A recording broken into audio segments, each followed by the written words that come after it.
Não tem como falar de transformação, de mudança real e permanente e não falar de Jesus.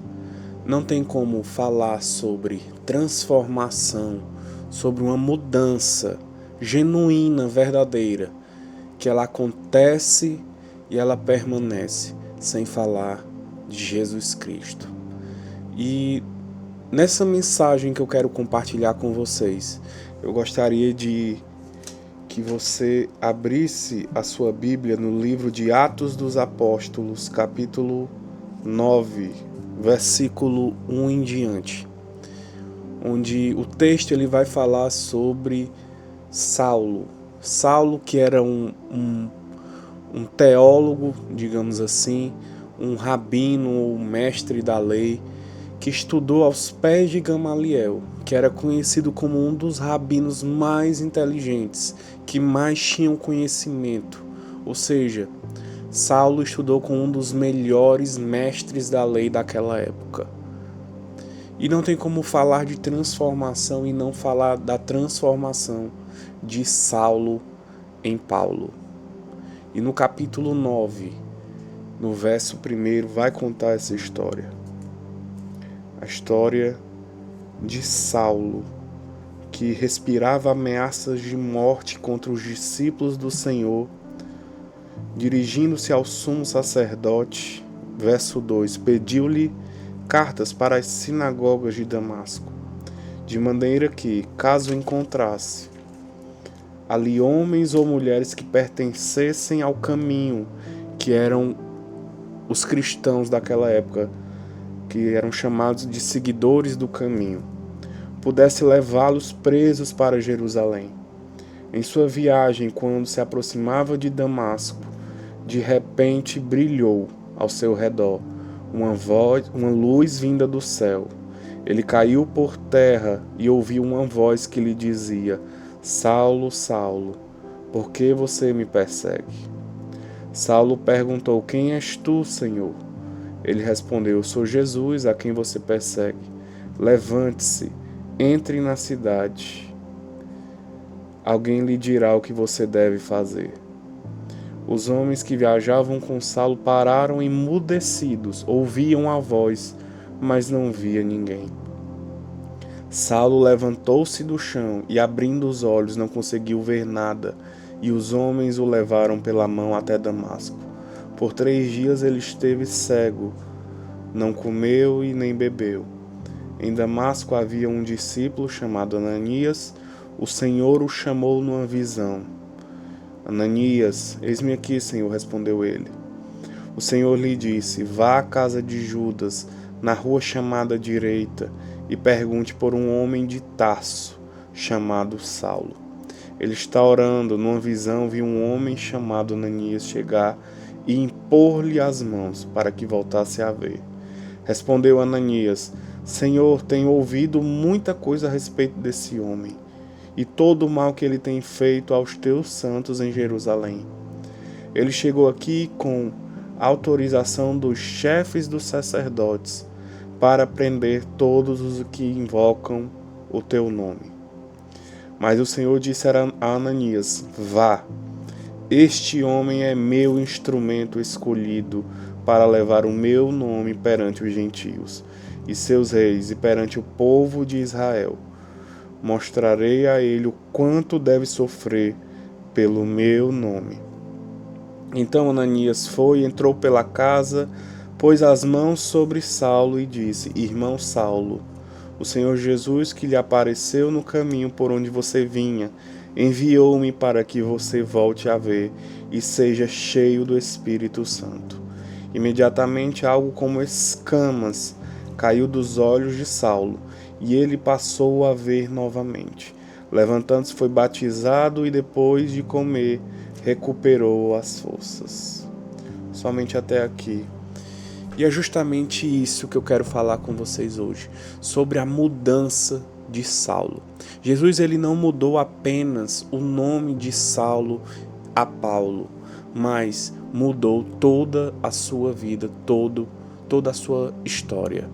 Além da mudança do nome, também mudou a vida de Paulo, e ele foi transformado de perseguidor de cristão a apóstolo, o apóstolo dos gentios, onde ele expandiu o evangelho de Jesus para os gentios, para aqueles que não eram judeus.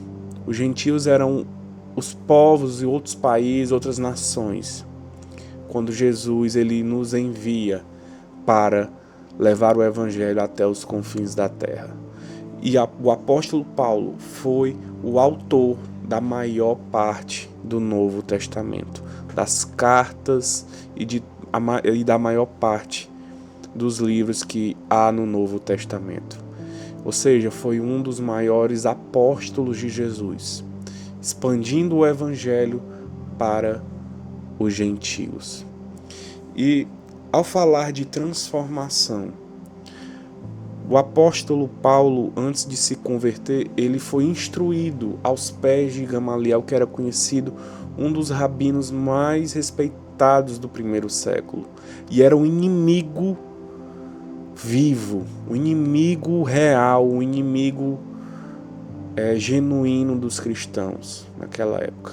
Prendia os cristãos, algemava e até matava muitos dos cristãos, como foi o caso do martírio de Estevão. E então ele, com a sua arrogância, com a sua prepotência, Saulo tinha essas escamas nos olhos, que a gente pode aqui mostrar que as escamas elas significam muitas coisas, como o orgulho, como a prepotência, a arrogância, uma cegueira espiritual que impedia Saulo de reconhecer a transformação necessária que ele precisava e que somente Jesus podia desmanchar essas escamas, somente Jesus poderia curá-lo dessa cegueira, somente Jesus poderia arrancar o orgulho, a prepotência, a arrogância, a cegueira espiritual e fazer que Saulo voltasse a enxergar. Somente Cristo poderia fazer isso, porque Saulo ele precisava reconhecer o seu orgulho, a sua prepotência, porque Saulo confiava no seu braço, confiava no seu conhecimento, confiava nas suas atitudes erradas de perseguir os cristãos. Então, ele confiava no seu braço, na sua força. E Jesus ele precisava arrancar essas escamas dos olhos de Saulo. Somente arrancando o orgulho, somente arrancando a prepotência, ele poderia mudar a vida de Saulo. Então Jesus ele quebrou essas escamas, arrancou essas escamas e transformou em um apóstolo. E logo Saulo ele é batizado por Ananias, e logo Saulo ele senta e passa vários dias com os discípulos, e logo Saulo começa a pregar nas sinagogas que Jesus é o Filho de Deus. E para uma transformação real e permanente, o primeiro passo é o arrependimento.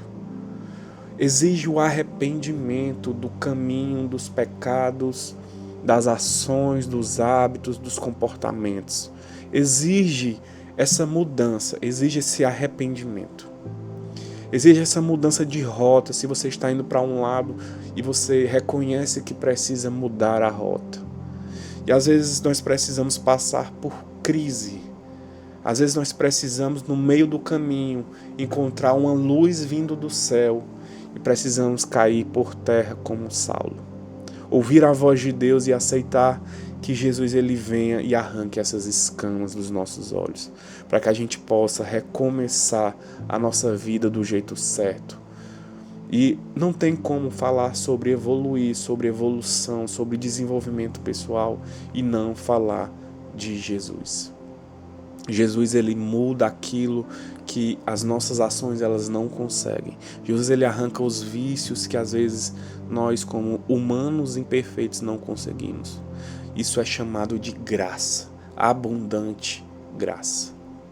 E é essa força de Deus, é esse poder de Jesus que nos faz sermos vivos, sermos constantes e viver uma mudança e uma transformação real e permanente.